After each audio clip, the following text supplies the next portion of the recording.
નમસ્કાર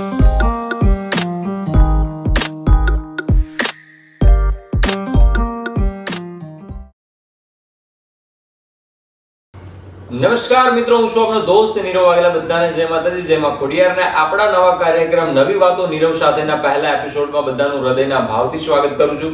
આજના આપણા પહેલા એપિસોડમાં મારા પરમ સ્નેહી મિત્ર અને ખૂબ સારા એવા લેખક એવા રવિશભાઈ ઉપાધ્યાય આપણા મહેમાન થયા છે. તો આપણે એમની સાથે ઘણી બધી વાતો કરવી છે અને એમની બુક વિશે અને એમના જીવન વિશે ઘણું બધું જાણવું છે. તો આવો મળીએ રવિશભાઈ ઉપાધ્યાયને. રવિશભાઈ, જય માતાજી. જય માતાજી. પહેલા તો કેમ છો? એકદમ મજામાં. અમારા દર્શક મિત્રોને ખાસ કરીને તમારા ચાહકો તમારા વિશે ઘણું બધું જાણવા માંગે છે, તો આપણે તમારા ઇન્ટ્રોડક્શનની શરૂઆત કરીશું. ચોક્કસ. 1983 નો જન્મ છે મારો અને હું પોતે ગુજરાતી છું. ગુજરાતનું લોહી છે મારું, ગુજરાતની ભૂમિનું મને ગર્વ છે ખરેખર ગુજરાતમાં જન્મ લેવા માટે. અને મારું ભણતર પણ અહીંયા થયું છે, આ અમદાવાદની અંદર જ. મને ગર્વ છે કે અમદાવાદની અંદર એજ્યુકેશન મળ્યું છે, તો મને ઘણી બધી નવી નવી વસ્તુઓ શીખવા મળી છે. ધીરે ધીરે મારું જેમ એજ્યુકેશન પૂરું થયું અને મારે જ્યારે કેરિયરમાં આવવાનું થયું, જ્યારે મારે જોબ શોધતો હતો કે મને મારું ફ્યુચર કન્ફર્મ કરવું હતું, તો મને આપણા અમદાવાદનું એક સારું પબ્લિકેશન છે ગુજરાત સમાચાર, એની અંદર મને જોબ કરવાનો મોકો મળ્યો. ત્યારબાદ પછી મારું મીડિયા બેકગ્રાઉન્ડ ઘણા વર્ષો સુધી રહ્યું અને બસ એ રીતે ધીમે ધીમે 16-17 વર્ષના અનુભવ પછી છેલ્લા 7 વર્ષથી મારો પોતાનો એક બિઝનેસ સેટઅપ કર્યો છે. વેપાર વૃદ્ધિના નામથી મારું પોતાનું પબ્લિકેશન છે, ઇવેન્ટ છે, એક્ઝિબિશન કરું છું, ડાયરો કરું છું, જેમાં તમારો લાભ અમે ઘણો બધો લીધો છે. તો બસ આ નાની જર્ની છે. તમારા પરિવાર વિશે મેં જાણવા માંગીશું કે પરિવારમાં કોણ કોણ છે? જી, મારા પરિવારમાં બેઝિકલી કહું ને કે હાલમાં મારા મધર છે, મારી માતા છે, મારી વાઈફ અને મારા 2 બાળકો છે. મને કહેવાય ને કે જે સૌથી વધારે સપોર્ટ મળ્યો છે તો એ મારા ફેમિલી તરફથી, મારા પરિવાર તરફથી, કે જે કંઈ પણ મારા જીવનના નિર્ણય હતા એમાં મારો પરિવારનો સૌથી મોટો ફાળો છે. ક્યાં વાત છે. અને કહેવાય છે કે જે વ્યક્તિની પાછળ એનો પરિવાર જ્યારે દિલથી ખૂબ જ એને સપોર્ટ કરતો હોય તો જ વ્યક્તિ સફળતા સુધી પહોંચી શકે છે. અને અત્યારે તમે જે બુક લખી છે વેપાર વૃદ્ધિ, એમાં મેં વાંચી છે, એમાં પણ મને ઘણું બધું એવું સરસ મજાની વાતો ને બધું અંદર તમે જે લખ્યું છે, તમારા અનુભવો શેર કર્યા છે. એમાં ઘણી બધી જગ્યાએ એવું મેં જોયું છે, એવું તમે લખ્યું છે કે કોઈ પણ વ્યક્તિને ધંધાની શરૂઆત કરવી હોય તો એ તમારી બુક વાંચે તો એના ઘણા બધા આઈડિયા આવે. તો એના વિશે કે તમને આવો આઈડિયા ક્યાંથી આવ્યો કે તમે આ વસ્તુઓ ક્યાંથી લખી કે તમે ક્યાંથી શરૂઆત કરી હતી, એના વિશે જાણવા માંગીશું. જી, સૌથી પહેલા હું તમને કહું ને તો બુક લખવાની જે પ્રેરણા જે કહેવાય ને એ મને મારા ફાધર તરફથી મળી છે. એકચ્યુઅલી મારા ફાધરે પોતે પણ એક બુક લખી છે અને એમની જે બુક હતી એ સ્પિરિચ્યુઅલ લેવલ ઉપર હતી, જે આત્માના રિલેટેડ બધા ટોપિક હતા એની અંદર. તો એ જ્યારે લખતા હતા ત્યારે એમની જે વાતો હતી એમનો હું ભાગીદાર હતો, જે મારી સાથે બધું શેર કરતા હતા. તો મને ક્યાંક ને ક્યાંક એવી પ્રેરણા મળતી હતી એમના તરફથી. અને બીજું, મને ગુજરાતી ભાષા પર બહુ ગર્વ છે. મને ગુજરાતી ભાષામાં વાતો કરવી, બોલવું, એ બધું મને ઘણા નાનપણથી એક શોખ હતો. હવે જે મારો અનુભવ થયો મારા જોબનો, મેં 16 વર્ષ નોકરી કરી, એટલે એક માઇન્ડસેટ નોકરિયાત માણસનું કેવું હોય એ હું ત્યાંથી શીખ્યો.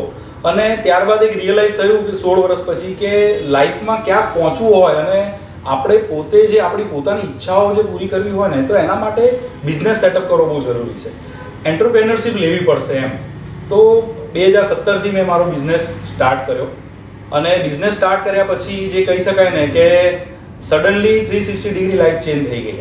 ચેન્જ બંને બાજુથી કહી શકાય કે અનુભવો એટલા બધા અઘરા થયા મને કે જે મને લાગતું હતું કે હું 16 વર્ષ બહુ આસાનીથી મેં નોકરી કરી છે અને બધું ફાવે છે, પણ બિઝનેસ સ્ટાર્ટ કર્યા પછી કહેવાય ને કે શૂન્યથી સર્જન જેવું મારી જોડે થઈ ગયું.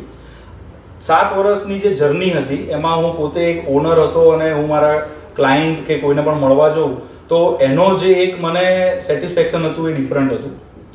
તો આ બધી જે જર્નીમાં મારા મનમાં ઘણા બધા ક્વેશ્ચન્સ હતા, એના સોલ્યુશન મળ્યા અને હું એવા ઘણા બધા લોકોને મળતો હતો કે જે લોકોને બિઝનેસ કરવો છે અથવા એક વિચાર છે કે ના આપણે ધંધો જ કરવો છે, સેટ એવી રીતે થવું છે, પણ એના માટે કોઈ એજ્યુકેશન પ્લેટફોર્મ નહોતું. જેમ કે માની લો ડૉક્ટર થવું હોય આપણે કે એન્જિનિયરિંગ કરવું હોય તો ઘણી બધી ઇન્સ્ટિટ્યૂટ છે, આપણે ત્યાં જઈને કોર્સ કરીએ 2-3 વર્ષના અને આપણે પછી એન્જિનિયર ડૉક્ટર થઈ શકીએ. પણ બિઝનેસ સેટઅપ કરવા માટે કોઈ ઇન્સ્ટિટ્યૂટ નથી. તો મેં આ બુક જે મારી છે મેં વેપાર વૃદ્ધિ, એ બુકમાં મેં એ જ લખવાનો પ્રયત્ન કર્યો છે કે માની લો કે કોઈ એક વ્યક્તિ આ બુક વાંચશે તો એ મેન્ટલી 100% ક્લિયર થઈ જશે કે હું 5 વર્ષમાં મારો બિઝનેસ મને આટલી ચેલેન્જીસ આપી શકે છે, મારા બિઝનેસમાં આવું થશે, અને એનું બધું જ પ્રિકોશન મને પહેલાથી ખબર જ છે. અચ્છા, તમે જ્યારે બુક લખવાની શરૂઆત કરી તો એ તમે ક્યારથી શરૂઆત કરી આ બુક લખવાની? આ બુક લખવાની શરૂઆત મેં કરી હતી જસ્ટ કોવિડની પહેલા, અને મેક્સિમમ ટાઈમ મેં કોવિડની અંદર લખવાનો મને સમય મળ્યો. આપણે બધા એ સમયે ખૂબ જ એવા અસમંજસમાં હતા શું કરું શું નહીં, પણ ખરેખર માતાજીની દયા કહેવાય અને કૃપા કહેવાય કે મને એ મોકો આપ્યો કે હું બુક લખું. તો એ ટાઈમ ડ્યુરેશન મારો બહુ સારો હતો જેમાં લખ્યું. પછી જ્યારે કોવિડ ખુલ્યું ત્યારે થોડું બિઝનેસીસ બધા અપડાઉન્સ ચાલતા હતા, તો બસ એ 2020-21થી મેં બુક લખવાનું ચાલુ કર્યું, અને જસ્ટ અમે લાસ્ટ મંથ જ બુક મારી પબ્લિશ કરી છે. તમે જ્યારે નવું બિઝનેસની શરૂઆત કરી ત્યારે કોની સાથે કરી હતી અને કોના પર તમને એવો ભરોસો હતો કે આ વ્યક્તિ સાથે હું કરીશ અને આગળ સફળ થઈશ? હા, હવે ભરોસાની વાત છે ને, તો આ કેસમાં જરા ઊંધું એવું છે કે હું આ બિઝનેસ છે ને, મારા પરમ મિત્ર છે, ચાઇલ્ડહુડ ફ્રેન્ડ કે છે, ચડ્ડી બડ્ડી જે ફ્રેન્ડ્સ કહી શકાય છે, એકદમ બાલ મંદિરથી મારી જોડે છે, કૃણાલ શાહ કરીને છે. અમે લોકો રહેતા હતા બી જોડે, સ્કૂલમાં પણ જોડે હતા, અને ભણ્યા બી જોડે, અને ગ્રેજ્યુએશન બી જોડે કર્યું. હવે એ પણ મીડિયા બેકગ્રાઉન્ડની અંદર જ હતો ઘણા વર્ષોથી, પણ ક્યાંક એના લાઈફમાં એવી ડિફરન્ટ ચેલેન્જીસ હતી કે એની કંપની સર્વાઈવ નથી કરી શકતી, જેના લીધે એમ્પ્લોયીને ઘણી ચેલેન્જીસ આવતી હતી. તો આ બિઝનેસની આઈડિયાઝ મારી જોડે મૂકવાવાળો એ મારો પાર્ટનર છે, મારો મિત્ર છે ખાસ. એણે મને કીધું કે યાર મારી આવી ઈચ્છા છે, અને મેં એને કીધું હું પણ આવું જોઉં છું, મારી બી ઘણી ઈચ્છા છે, તો ચાલ આપણે સાથે મળીને કરીએ. અને કહેવાય ને કે આજે લો ગાર્ડન ઉપર અમે લકીમાં ત્યાં ત્રિપાઠીની ચા પીતા પીતા વાત કરીને પછી બીજા દિવસે અમે તારીખ નક્કી કરી અને અમારું પબ્લિકેશન લોન્ચ કર્યું, અને જર્ની ઓન છે અત્યારે. એવું છે. અને અત્યારને જેટલા પણ સફળ બિઝનેસમેન સાથે તમે વાત કરો ને, તો એ લોકોની એ જ વાત હોય છે કે અમે જ્યારે શરૂઆત કરી ત્યારે કોઈ ચાની ટપરી પર બેસીને ચા પીતા પીતા શરૂઆત કરી, અને અત્યારે જર્ની સ્ટાર્ટ છે. તો ગુજરાતીઓને અને આ ચા ને કંઈક બહુ ઊંડા કનેક્શન છે, બહુ ઊંડા. તો તમે ચા તમને કેટલી પ્રિય છે? ચા તો અતિ પ્રિય છે એવું કહી શકાય, કેમ કે ચા છે ને એક ગુજરાતી માટે અને દરેક વ્યક્તિ માટે સમય ખરીદવાનું બહાનું કહી શકાય. ક્યાં વાત છે. આજે મારે નીરવભાઈનો સમય જોઈએ છે ને, નીરવભાઈ ચલો ચા પી લઈએ, અને કેવું છે કે આપણી ગળથુથીમાં જ આપણે ના પાડી શકીએ. ચા નહીં તો કોફી, ને કોફી નહીં તો ઠંડુ. એટલે કેવું છે કે આજે કોઈ વ્યક્તિની જોડે આત્મીયતા કેળવવી હોય આપણે, એના માટેની એક મધ્યસ્થી જોઈએ. કાં તો કોઈ વ્યક્તિ હોય, કાં તો કોઈ વસ્તુ હોય. તો વસ્તુની અંદર ચા એક એવી વસ્તુ છે ને કે જે દરેકે ડિફરન્ટ માઇન્ડસેટ વાળા, અલગ અલગ પ્રકૃતિવાળા માણસોને એક કરવાની અંદર સૌથી મોટો ભાગ ભજવે છે. એટલે મારા માટે તો ચા કહેવાય ને કે ચા નહીં હોય તો કંઈ નહીં ચાલે. ક્યાં વાત છે. ચા નથી તો કંઈ નથી. અને ચા તો દરેક ગુજરાતીને બધાને પ્રિય હોય જ છે, પણ આ પ્રિયતાની સાથે તમારા જીવનનું એવું કોઈ પ્રિય પાત્ર કે જેને તમે ખૂબ જ પ્રેમ કરતા હોય? જી, હવે પ્રિય પાત્રમાં તો કેવું છે કે પહેલા તો આપણા માતા પિતા સિવાય કોઈ પ્રિય હોય જ ના શકે, અને જો કોઈ કહે કે એના સિવાય બીજું પ્રિય પાત્ર છે તો કદાચ અંતર્મનથી એ ખોટું બોલી શકે છે. તો એ છે જ, એનાથી તો કોઈ વિશેષ છે જ નહીં આ પૃથ્વી પર. હા, પણ એના પછી કે કહેવાય ને કે 2007 પછી, 2007 પહેલા હું પોતાની જાતને ઘણો પ્રેમ કરતો હતો. ક્યાં વાત છે. અત્યારે પણ કરું છું, પણ મારા જાતના પ્રેમને વહેંચી દીધો છે મેં. કેમ કે શું છે કે ઘણીવાર જીવનમાં એવી વ્યક્તિ આપણને મળે કે જે તમને ફીલ કરાવી જાય કે તમારા કરતા વિશેષ તમને કોઈ પ્રેમ કરે છે. ક્યાં વાત. તો એ મારી પત્ની છે, હિરલ નામ છે એનું, અને મારી આ જેટલી પણ સફળતા છે એની પાછળ એનો સૌથી મોટો હાથ છે. મારી બુક છે એ કદાચ મારા કરતાં વધારે એને મેં વંચાઈ હશે. દરેક ચેપ્ટર હું એની જોડે શેર કરું છું. મને આઈડિયાઝ બધા નવા આપે છે કે તમે આ રીતે કરી શકો, આ રીતે કરી શકો. છે ભલે હાઉસવાઈફ, પણ કદાચ માઇન્ડ એનું બહુ જ ક્રિએટિવ છે. તો સૌથી મોટો ફાળો કહી શકાય ને મારા વાઈફનો છે એમાં. આ પુસ્તક તમે જે લખ્યું છે વેપાર વૃત્તિ, આમાં ધંધાને લઈને બહુ જ બધી સારી આઈડિયાથી લઈને ધંધા માટે કેટલો સમય આપવો જોઈએ, ધંધામાં શું કરવું ને શું ન કરવું જોઈએ, આ બધી વાતો તમે લખી છે. તો જે લોકો અત્યારે નવો ધંધો સ્ટાર્ટ કરી રહ્યા છે એ યુવા વર્ગને તમે શું કહેવા માંગશો? એમને હું એક જ વાત કહીશ કે તમારે જે કોઈ પણ ધંધો કરવો હોય XYZ, એમાં પહેલું કામ મેં મારી બુકમાં પણ લખ્યું છે કે જો તમારી એજ હજુ નાની છે, માની લો 20, 21, 22, 23 કે કહેવાય ને કે બિલો તમે 28 વર્ષની અંદર છો, તો જે કામ તમારે બિઝનેસ રૂપે કરવું છે ને એ જગ્યાએ તમે પહેલા નોકરી કરો, પહેલા એને શીખો. આમાં કેવું થાય છે કે ઘણી વખત આપણને યંગ જનરેશનને દુનિયામાં ઘણા બધા લોકો ઘણું બધું કામ કરીને સારા પૈસા કમાતા હોય ને એટલે એક માઇન્ડસેટ એવું થઈ જાય છે કે અરે આ કેટલું સરસ કમાય છે, હું બી એ કામ કરું. આજે માની લો તમે મારા મિત્ર છો ને તમારે શેર બજારમાં તમને બહુ સારું ફાવે છે, અરે યાર નીરવભાઈ તો બહુ સારું કમાય તો હું પણ શેર બજાર કરું. જરૂરી નથી કે દરેક ધંધો દરેક વ્યક્તિ સારી રીતે કરી શકે, પણ કોઈ પણ એક ધંધો તમે ખૂબ સારી રીતે કરી શકો છો, પણ એ ધંધો તમને ગમે એવો હોવો જોઈએ. અપ્રિય કોઈ પણ વસ્તુ કામ ના કરે. એટલે જે ગમતું હોય ફિલ્ડ, ભલે કોઈને રાઇટિંગ ગમતું હોય, કોઈને લેખન ગમતું હોય, કોઈને પાનનો ગલ્લો બી ચલાવવામાં શોખ હોય, એને મજા આવતી હોય, બસ મજા આવી જોઈએ. અને તમારો જે બિઝનેસ છે વેપાર વૃદ્ધિ, તો પહેલા તો અમારા દર્શક મિત્રો એ જાણવા માંગશે કે વેપાર વૃદ્ધિ છે શું? જી, વેપાર વૃદ્ધિ એક પૂર્વ અમદાવાદનું પબ્લિસિટી પેપર છે, એટલે એડવર્ટાઇઝમેન્ટનું પેપર કહી શકાય, કે જે અમે લોકો વીકલી પબ્લિશ કરીએ છીએ. દર અઠવાડિયે દર રવિવારે મારું બહાર પડે છે. અને એ પેપરનો મેઇન હેતુ એ છે કે આપણા એરિયાની અંદર જે ડેવલપિંગ એરિયા હોય એમાં ઘણા બધા નવા બિઝનેસીસ આવતા હોય છે. કોઈ રિટેલ શોપ હોય, કોઈ હોસ્પિટલ્સ હોય, ક્લાસીસ હોય. તો આ લોકોને જે રેસિડેન્સમાં લોકો રહેતા હોય એમને પોતાની માહિતી પહોંચાડવા માટે કંઈક માધ્યમ જોઈતું હોય છે. તો એ માધ્યમ વેપાર વૃદ્ધિ પૂરું પાડે છે. અમે લોકો આ બધા ક્લાયન્ટ્સ છે એ લોકોની એડવર્ટાઇઝમેન્ટ લઈને અમારા પેપરમાં પબ્લિશ કરીએ છીએ, અને એ પેપરનું અમે ડિસ્ટ્રીબ્યુશન કરીએ છીએ દરેક રેસિડેન્સમાં કોમર્શિયલની અંદર. પ્લસ આના સિવાય વેપાર વૃદ્ધિ અમ્બ્રેલાની અંદર અમે લોકો ઇવેન્ટ્સ પણ કરીએ છીએ, જેમાં અમે લોકો નવરાત્રિ કરીએ છીએ, 10 દિવસનું નવરાત્રિનું આયોજન કરીએ છીએ. અને ડાયરો પણ અમે કર્યો હતો 2019ની અંદર.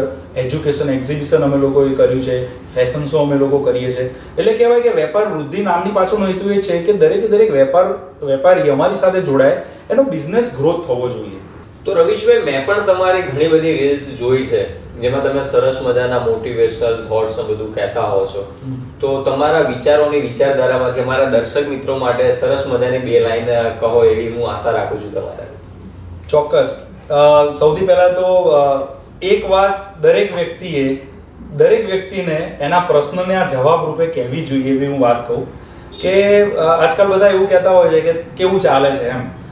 તો મોટાભાગના માણસો એવા જોયા છે તમે કે યાર નથી ચાલતું, મજામાં, અને આમ છે ને તેવું છે ને આ બધું ચાલે છે. પણ એના કરતાં આપણે એ જ વાતને બહુ સરળ રીતે રજૂ કરીએ કે માની લો કે મને કોઈ પૂછે કે રવીશભાઈ કેવું ચાલે છે, તો હું એવી રીતે કહું કે વખાણવા જેવું પણ નથી ને વખોડવા જેવું પણ નથી.